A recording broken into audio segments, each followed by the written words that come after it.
Ladies and gentlemen, now we have Luigi Ferrucci, Scientific Director of the National Institute on Aging at the NIH. Great to see you, my friend. Great to see you. Thank you. Thank you so much. So we have now, I mean, this is one of my favorite topics. You just heard me talk about the powerful woman over 50, even over 60. The older they get, the more serious they get about politics. And, you know, it's interesting. I think it's the most dependable, you know, voter. But we're not talking about, we're really kind of talking about the ecosystem around the aging. I mean, you know, to some degree, America and many other nations in the world are getting older. My friend Nancy Lamond of AARP says, you know, the future of retirement is work. You know, it's a good little laugh line. But as you kind of look at age as part of the health ecosystem, what are we getting right? What are we getting wrong? I mean, clearly, you know, if you think about how aging happened, you know, that's very instructive. You know, so how do you see aging happening? Well, let me start from there. Okay. 150 years ago, life expectancy was 36 years. 36. I'd be dead. And then in 150 years, I get to 75. Yeah. Now, how that happened? Clearly, the environment is a very, very important component of it. Right. Because genetic cannot really change in such a little time. So I think that there are things that we have done right, because otherwise our life expectancy will not have increased. You know, we have clean water, we have more nutrition, more people are not malnourished. We have a lot of things that we did well. What is really happening at this point is that life have changed. People are getting older in massive amount, but they're not getting healthier. So that because the pace of aging has not changed, more and more people are entering in what I call the area of disease and disability, around the 70 and older. And that inflates the amount of morbidity that in the population. And you know, this is a problem. You know, we are born with the idea that we will live forever. We are born with the idea that our mother and our father will never get disabled, will never die. And so I've seen so many patients in my life coming to me and say, he was so good, he was doing so well, and then he got a stroke, and now I don't know what to do because I had never thought about it. You know, that is one of the problems we're facing, where we are facing in America, and a world actually, that is becoming older, and we never thought about it. And so we're not prepared for it. So we don't have enough nurses, we don't have enough doctors, we don't have the infrastructure that allow us to live with this enormous amount or rising number of older people that have needs. And so the healthcare system is collapsing. You know, we're spending 97% of our healthcare money by curing for people that already have disease, but that means that we're not spending enough for preventing those diseases. So this phenomenon is not at all blocked. So we're reactive and not proactive enough. We're not proactive, and that's a huge problem. I think one of the interesting questions, and I've been doing this around the brain health area and all about Alzheimer's, where I've just been interested for a long time in learning is, you know, the benefits of early screening and whatnot. But I assume that that's true across a whole range of health factors, you know, in the proactive state. So I guess my question to you, as we are aging, is there any hope that we'll begin to see a systemic shift and what can, you know, players in this space do to help shift that to a more proactive? I mean, I think that we know for sure from studies that Alzheimer's disease starts 20 years before it becomes symptomatic. Yeah. So it's a long, long process. So we don't. It's stupid then to chase the symptoms. Yeah, right? And the other diseases are the same. It's just that we have not studied those processes. And so that means that when we thought about studying aging in older people, we were doing wrong. Because what we need to study is the aging process across the entire lifespan.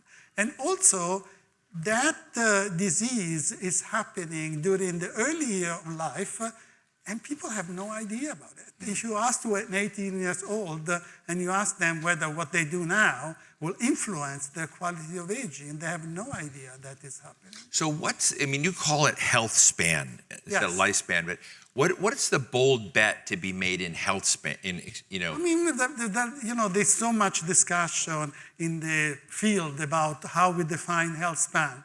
And, when people tell me that things are complex, I always tell them, then simplify them. Because I think that what people care about is to be able to walk and to be able to think. Charles de Gaulle was saying, if in the end of my life I can walk on the beach, discuss poetry with my friend, I will be fine. You ask to any older person will tell that. They are not really afraid of dying. What they're afraid is depend from somebody else, is to be a burden on their children and grandchildren. And so they want to live, with their boots on up to the end of life. And that's what we need to do. We need to start moving and understanding what we can do to make the population healthier. And it's not impossible. We do know that it's not impossible because the large epidemiological studies are telling us that if, for example, if you look at your weight, if you exercise, if your nutrition is a certain type, if you sleep 7 hours and you go to the doctor relatively, you have 10 years more of health expectancy, 8 to 10 years more. So it's If you happening. do what? Say them again. Well, if you don't change first of all, if you don't smoke, you don't excessively drink alcohol, okay? Those are the most What important. if I drink alcohol but don't smoke? I think drinking alcohol is less of a problem. What's that? No, it's less of a problem. Less of a problem. Smoking is a killer. I mean, if you Right. smoke, you're going to die early. I mean, there's no doubt. There are few little exceptions. I am having a drink at 5 o'clock. if you'd like to Absolutely, join. and I'm having one with you. Okay, great. And you have to maintain your weight. People Working on say that. increase your weight, maintain your weight. Try to not increase in weight. That Right. is a healthier thing because it's not that they think people live longer. The people that maintain their weight live longer. The BMI that is associated with the longer survival is Right. 27. It's not 24. It's not 21. Okay, number 3. And then you need to sleep well. You need to exercise. How much sleep? Well, 7 hours seem to be the sweet spot. okay. 7 hours, people have demonstrated that the people that sleep 7 hours have much lower accumulation of amyloid in the brain. So that seems to be the sweet spot. And then you need to go to the doctor and exercise. And exercise, I always tell to people that, older people get frightened about what we tell them. You need to exercise, you need to go out and run. And then they, I can't really run. And they're right, they cannot do it. The reality is that it's between being sedentary and walking 15 minutes per day, there is already an enormous difference. So you have to start telling them, as long as you walk 15 minutes per day, I'm happy.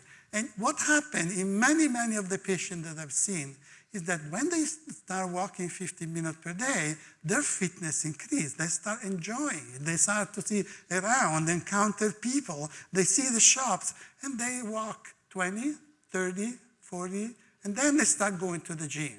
I think that's what is really seems to be working. But the other thing that we need to do is to educate people. I think that if I was thinking about an intervention that will improve life expectancy, health expectancy, more than any other, thinking about the future, education. If you look at the distribution in the United States of what we were talking before, by the way, great show, obesity, diabetes, the distribution is not homogeneous. There is a distribution of obesity and diabetes where education is lower. The cardiovascular disease occur where education is lower. It cannot be by chance because, an educated mother or an educated child will start understanding that certain behavior can be wrong. But if they're not told when they are 5, 6 years old, if you don't get that imprinting that health is your most valuable treasury, then you don't care. And so you do that. And so I think that that's where we need to act. Why are we so bad? I mean, when Callie Means was up here talking, so many of the things he was talking about, processed foods and whatnot, I've known that he's right. I mean, I've known that dimension of it for a very long period of time. It's hard for people to be preached to. There have to be other ecosystem, challenges. And I remember, this is DC, so I name drop, but I interviewed Norman Lear when he was 100 years old. And so Norman Lear was very much into a program called the New Old Age, because people were living longer. And he wanted, like you, to have them live healthier and to live in a more deliberate way about the choices they were making, at that age. And it was really impactful for me to see it. But that said, and I think Norman would talk about it. He's a pretty good, advertising, poster child for, that topic. But I don't see many people actually having that discussion out there. Well, there's no discussion. You go out and, the advertising of Coca-Cola is everywhere and it's hitting just on your head. There's Coca-Cola here.